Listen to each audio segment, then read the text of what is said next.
East Point development is going to reclaim a brownfield, which was once a former industrial site, and will provide new housing, including much needed affordable housing units, as well as vital public access to the Seekonk River. This is a 27-acre site that will breathe new life into 3 long dormant parcels. This is the former site of the Ocean State Steel, which left the property in environmental ruins back in 1994. The parcel has been remediated, and the development team behind East Point is Noble Development, led by Richard Bakari from Churchill Banks, rounded out by Northeast Engineers on civil design, Union Studios on architectural design, and Kevin Alverson, who's doing our landscape design. East Point is going to add 392 single and multifamily units, in addition to apartments, to our housing stock.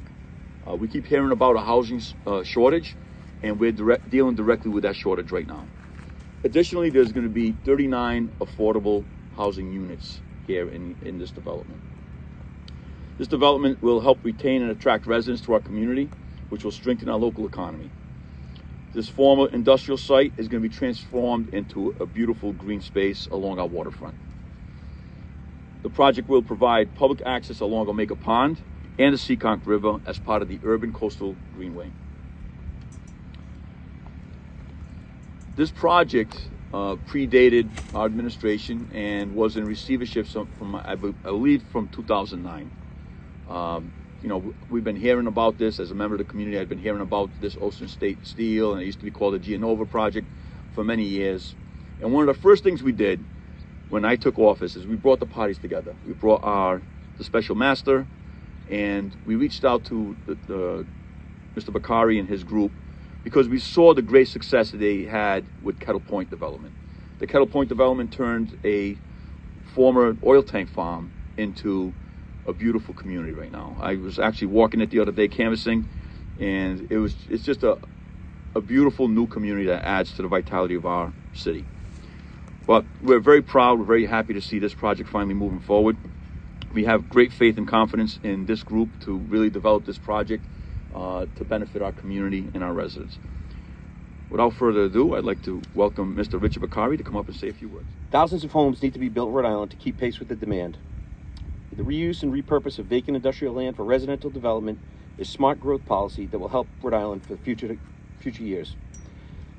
Our hope is that more cities and towns follow this model going forward.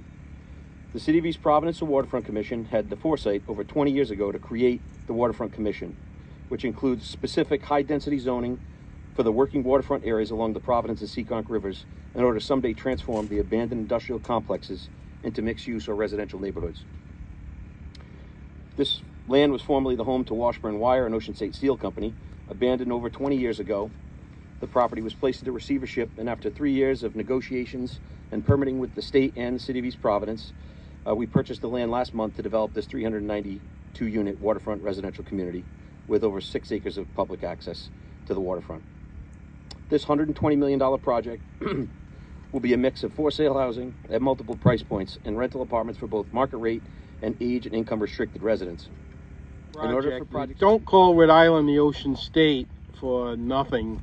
Most people in Rhode Island appreciate this backdrop that we have today. They appreciate the water, but I dare say that probably most people in East Providence have never been back here because we couldn't. It was industrial, it was neglected, it was abandoned property, and this is another opportunity, like Kettle Point, to open up our waterfront, which is extensive from the famous Crescent Park in Riverside all the way to the Rumford-Pawtucket line. We're finally opening up our waterfront and doing it in a smart way. Because I put poor Richard through hell on this project, and he stayed with it. It was just difficult. We had a number of stakeholders in the project. There were a number of regulatory hurdles we had to overcome. So for him to stick with it, he must really want this. So that's a good thing for East Providence. One of the things that we had to go through, and just as another little story, is we had to get a separate rail crossing to get an entrance into the project, because someone like Richard is not going to invest in a project like this if the people have to go through Phillipsdale Landing to get here. And that's what killed the Gianova project. Well, we all researched it. He mentioned Josh Berlinski. Josh was extremely helpful. We found a little-known document where RIDOT actually had the ability to force the railroad to give the crossing. And to all credit to the people, RIDOT, they actually helped, which is a good thing. So that's a couple of stories as why we're here today. I think it's a great thing. I congratulate Richard, the mayor, and his team.